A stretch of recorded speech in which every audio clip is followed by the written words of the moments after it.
देश में जो आज गरीबी, बेकारी, बीमारी और बेरोजगारी की जो हालत है, उसके जिम्मेवार दो लोग हैं। नंबर एक में पॉलिटिशियन है और नंबर दो में हाई ब्यूरोक्रेसी है, जो बड़ी लेवल की ब्यूरोक्रेसी है। देश में मैनेजमेंट करने का काम इन दोनों का होता है और इन दोनों ने मैनेजमेंट के नाम पर कुछ नहीं किया, बल्कि सरकार की तरफ से मोटे मोटे पैसे सैलरी के तौर पर, पेंशन के तौर पर ले लेते हैं, बंगले ले लेते हैं और जो छोटा स्टाफ कर्मचारी होते हैं उनको अपनी सेवा में लगाए रखते हैं। इनके सिवा इन लोगों ने कोई काम नहीं किया। मैं आपका ध्यान दो तीन बातों की तरफ दिलाना चाहूँगा। अगर इन बातों की तरफ इन लोगों ने ध्यान दिया होता तो देश की आज पोजीशन बहुत कुछ बदली होती। नंबर पहला आता है ट्रांसपोर्ट।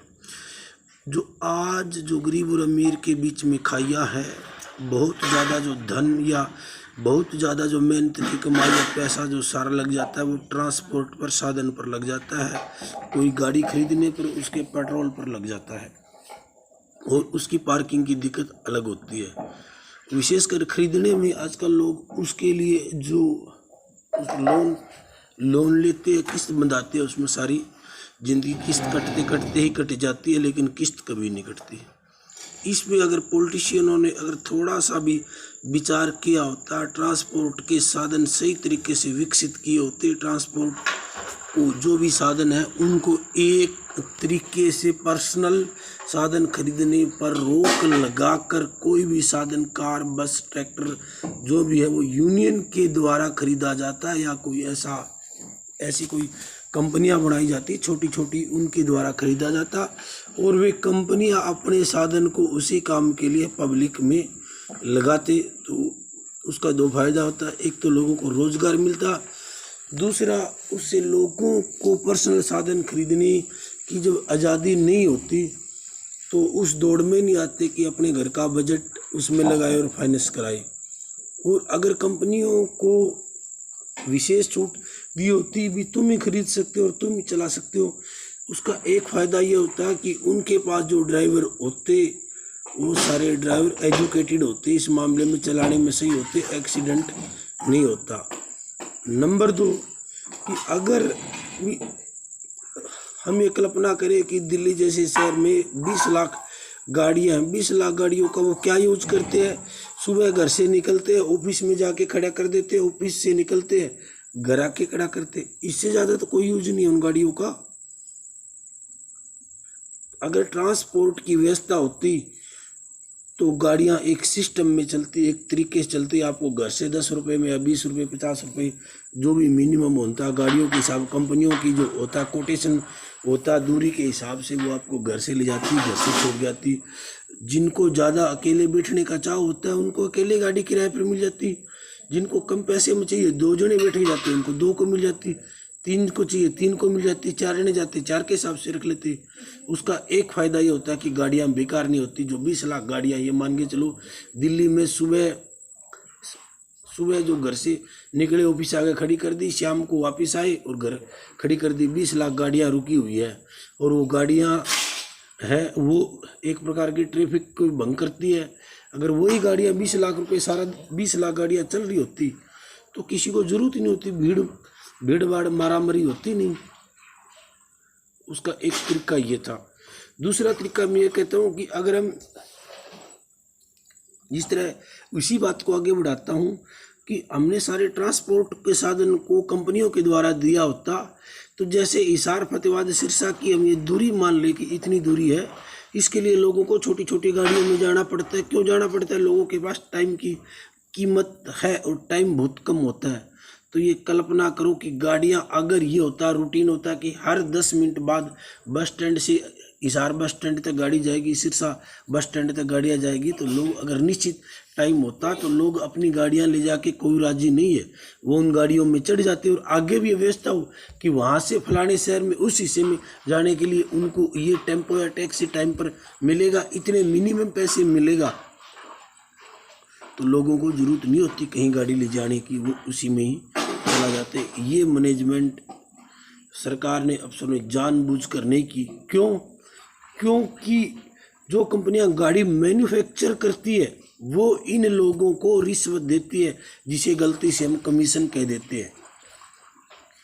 जब बड़े बड़े नेताओं और बड़े अफसरों को कमीशन मिल जाता है तो वो कंपनियां खुलवाने का दे देती है, उनको लूटने का लाइसेंस दे देती है।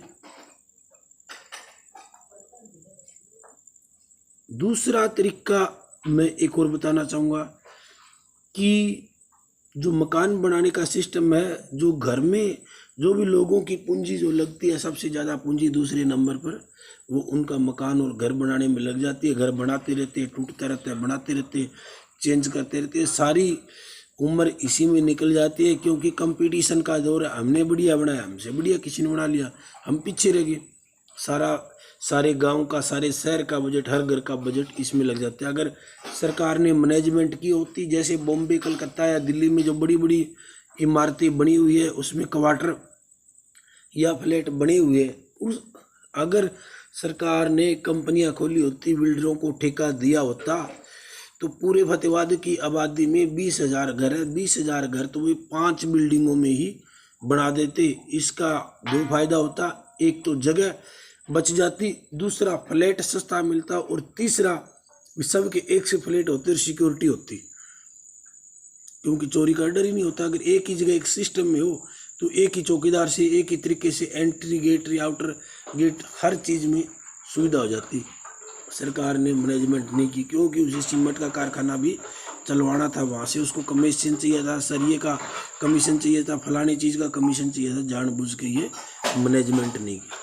तीसरा मैनेजमेंट था, वो मैं बताना चाहूँगा कि जो घर में खर्चा लगता है, डेली खाने पीने का जो खर्चा है, जो बजट है, वो तीसरे नंबर पर डेली लगता है। और वो इतना लगता है कि लोग सारा दिन कमाते रहते हैं और सारा दिन ही खाते रहते हैं, बचता कुछ भी नहीं। जितना कमाई उससे ज़्यादा लग जाता है। ये क्यों लग जाता है? जितना कमाई करते इतना खर्चा है नहीं, ये खर्चा सिर्फ मैनेजमेंट का है। सरकार ने अगर इस सिस्टम को अपने हाथ में लिया होता, कंपनियों के थ्रू गया होता, तो जो कंपनियां होती वो अपने सिस्टमेटिक के तहत अपने आप मसाले सब्जियां बनाती, अपने आप ये लेती, तो उसमें जो हर घर में जो रोटी की पैकिंग का सिस्टम होता है, आसपास ढाबा होटल या जहाँ रोटी मिलने की सुविधा आसपास गली में सरकारी तौर पे किया जा सकता था, जहाँ रोटियां मशीनों से बनाई जा सकती थी।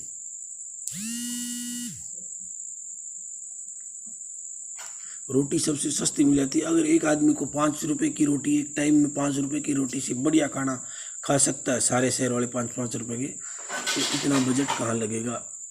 इससे सरकार का भी बचत था, लोगों का भी बचत था। और चौथी छूट जो सरकार ने अफसरों ने दी थी, वो जो डॉक्टरों की लाइन है या मेडिकल लाइन है, वो प्राइवेट कंपनियों को कह दिया आप दवाई बनाओ और बेचो, इतने वाली दवाई इतने में बनाओ, डॉक्टर है जितने पैसे जी चाहे खाए, जी चाहे करे। क्यों भाई? ये भी सरकार ने जानबूझ के किया हुआ है, ताकि वो नेता और अफसरों को कमीशन दे रहे हैं, उनका घर भर रहे। अगर एक नियम के मुताबिक चल रहे होता, जैसे बीमा किया जाता है उसी तरह सबका बीमा सरकार करती। अगर किसी को गोली दवाई की जरूरत है, पैसे हम देंगे, बीमा कंपनी आपकी ड्यूटी है।